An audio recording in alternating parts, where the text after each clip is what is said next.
Let's see what Flav Bateman from the Fighting Cock podcast, Spurs podcast, makes of it. Why, Flav?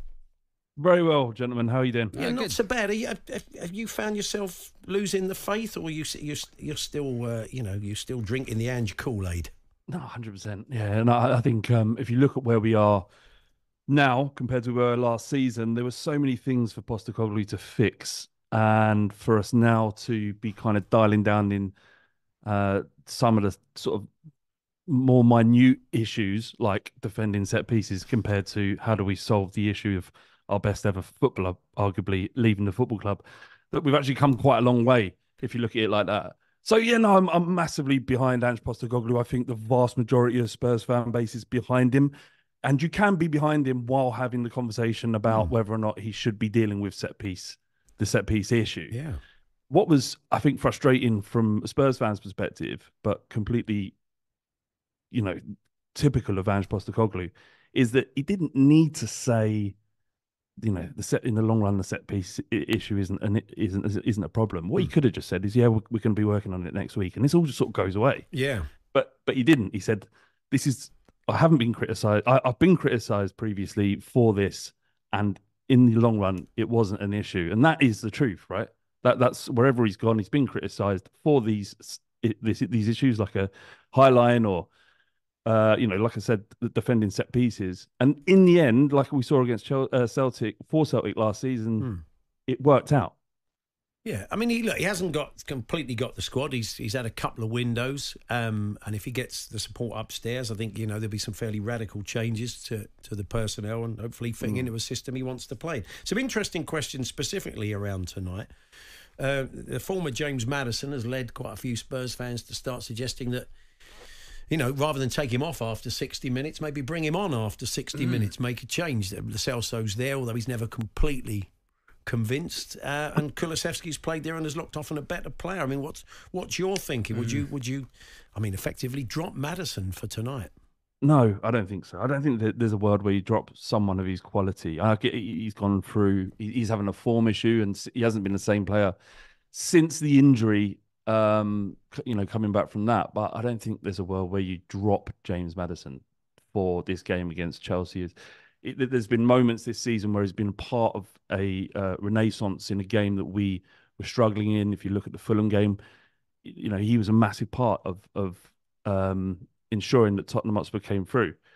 And so, I don't think his quality is of a significant level, and you cannot not play him. You have to.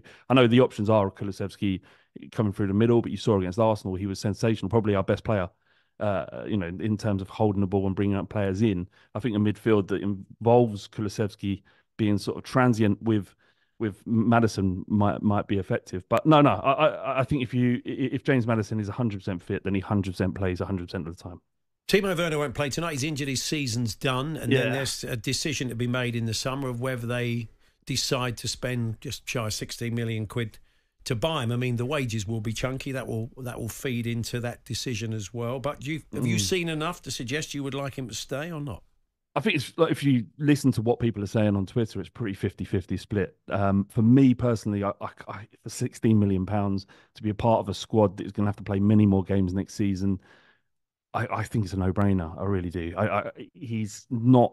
Look, if the answer is in the future going to be Timo Werner, then perhaps the only answer we have to that left-hand side of the front line is Timo Werner. Then perhaps that isn't the solution, right? But if he's a part of a squad in order to compete on many levels next year, i.e. Europa League football, but challenging for Champions League football, probably.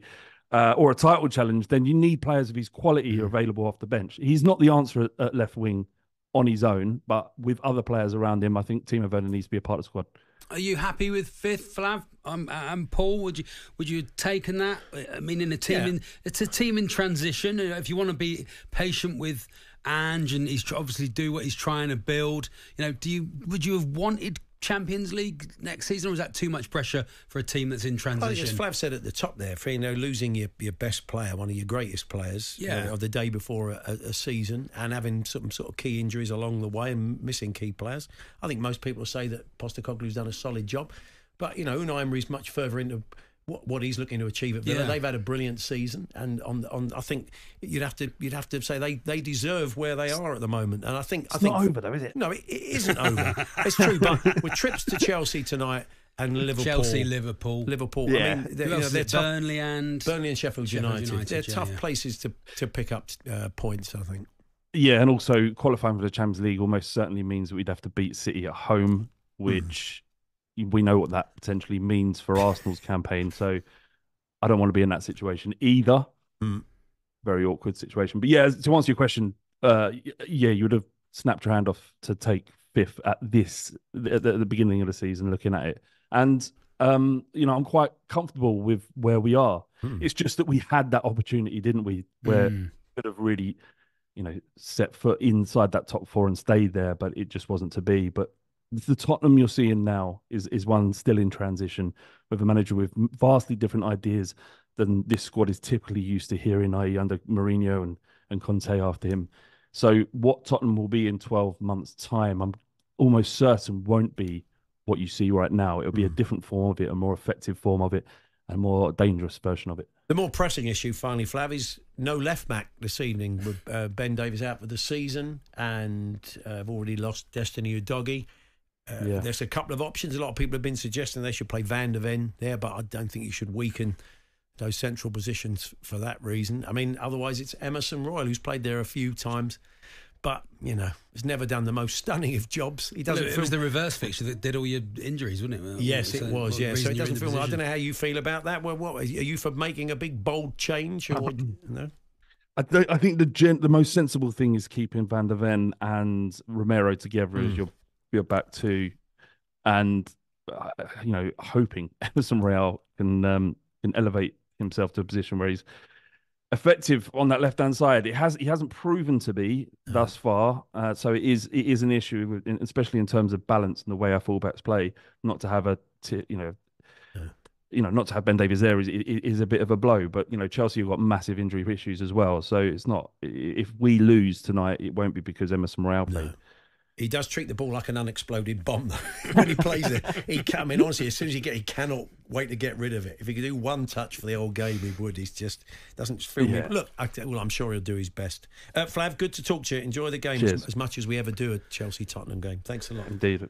Take care. There's Paul Hawksby and Andy Jacobs, Monday to Friday afternoons 1 till 4 on AM, on DAB, via the talkSPORT app and on your smart speaker. talkSPORT.